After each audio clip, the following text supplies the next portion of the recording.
नमस्कार, आप देख रहे हैं हिंदुस्तान की बात। मैं हूं आपके साथ रमन। हर प्रकार की पॉलिटिकल तमाम बड़ी खबरों को लेकर लगातार हाजिर रहता हूं। आज जैसा कि आप लोग देख ही रहे हैं, नगर निकाय का चुनाव था और नगर निकाय चुनाव को लेकर आरक्षण पे तमाम प्रतिबद्धाएं आ रही थी, लेकिन कोर्ट के आदर्श पर जहां आरक्षण खत्म करने की बात कही गई, वहीं समाजवादी पार्टी के तमाम पॉलिटिकल नेता इस बयान को दे रहे हैं। उसी की बातचीत करने के लिए हमारे साथ समाजवादी पार्टी के नेता, पूर्व के प्रधान संगठन के जिला अध्यक्ष डॉक्टर मनोज जी हैं। बहुत स्वागत सर। धन्यवाद रमन जी। क्या लग रहा है सर, जो आरक्षण को लेकर चर्चाएं, आपके राष्ट्रीय अध्यक्ष भी कहीं न कहीं इस बात को कह रहे हैं कि भाजपा कहीं न कहीं आरक्षण विरोधी है, इस बात को लेकर क्या कहेंगे?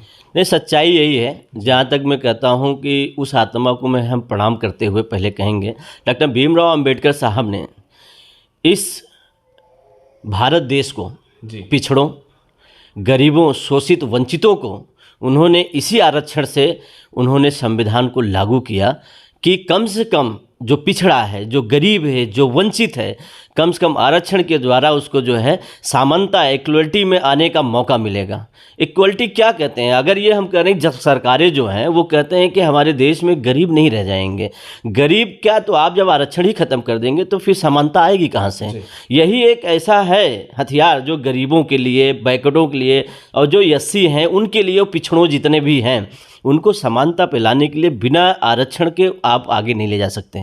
अब मैं तो यूं ही कहूँगा कि आरक्षण ही भारत की आत्मा है जी।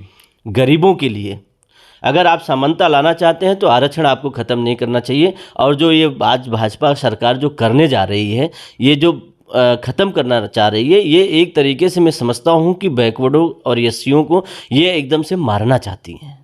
हम कह रहे हैं कि आज भी जो भाजपा में बैकवर्ड नेता हैं जी, क्यों आज वो चुप बैठे हुए हैं? केवल वोट लेने के लिए?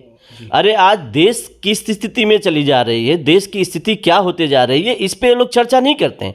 मैं समझता हूं कि सदन में बैठकर जितने भी हमारे बैकवर्ड के हैं, एससी कास्ट के जो नेता हैं, वो बैठ के हमारे आगे के कड़ी वाले नेता जब बोलते हैं तो पीछे से टेबल ठोकते हैं। क्या जनता इनको यहाँ से जिताकर सांसद बनाती है, विधायक बनाती है, विधायक बना के इनको भेज देती है? किस लिए? टेबल पीटने के लिए कि जाएं अपने ही जनता की बात करें। और मैं कह रहा हूं कि जहां पे 80% इस तरीके के व्यक्ति हैं कि जो समानता में आना चाहते हैं और इस भारत देश के लिए डेवलपमेंट कहा जा सकता है, ऐसे व्यक्तियों का अगर आप थाली में परोसा हुआ अगर छीन लेंगे तो क्या वो भूखों नहीं मर जाएगा? तो हम चाहते हैं कि जो ये सरकार करने जा रही है, ये गलत कर रही है। अगर आपको गरीबी मिटाना है तो आरक्षण को आपको मेंटेन करना पड़ेगा। पॉलिटिकल नेता जो भी भाजपा में सर हैं, जैसे डिप्टी सीएम केशव प्रसाद मौर्य, संजय निषाद जी, लगातार अनुप्रिया पटेल जी, लोगों का यही कहना है कि समीक्षा की जा रही है, आरक्षण पर आगे बातचीत किया जाएगा। सर अच्छा, ये बताइए कितनी समीक्षाएं कराएंगे? ये देश की स्थिति क्या हो गई है? और ये जो नेता हैं, ये नेता तो बोल ही नहीं पाएंगे, और जहाँ गए हैं आवाज़ निकलेगी तो फिर घेगा नहीं दबा दिया जाएगा।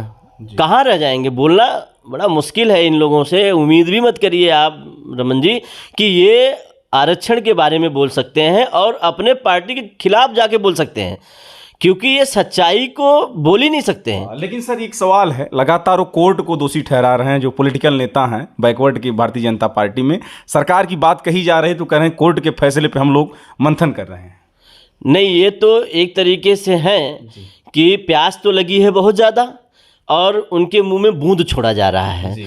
तो हम कह रहे हैं कि अगर आप ये बात करना चाह रहे हैं तो आपके पास अध्यादेश है कि नहीं है जी? आपके पास अध्यादेश है कि नहीं? आपके पास भी तो कानून बनाने का पूरा एक संस्था बैठी है, तो आप अपना कानून बनाइए ना। ये कोर्ट क्या करेंगे? कोर्ट तो नहीं रोकते हैं। माननीय कोर्ट जो निर्देश देता है उसको सब पालन करते हैं, पर आपके जो विधायक है आप क्या कर रहे हैं उसको? सत्ता पक्ष में है। सत्ता पक्ष में है।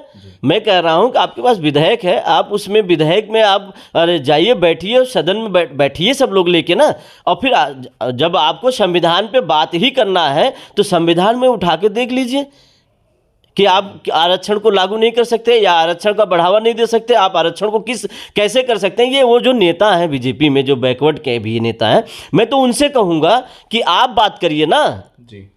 आप बात करिए। आप भी तो रिजर्वेशन से ही तो आए हैं, उसी बैकवर्ड समाज के रिजर्व से गए हैं वहाँ पे। जब आप रिजर्वेशन खत्म हो जाएगा फिर वहाँ फिर क्या आप विधायक बन पाएंगे, सांसद बन पाएंगे? कैसे बन पाएंगे?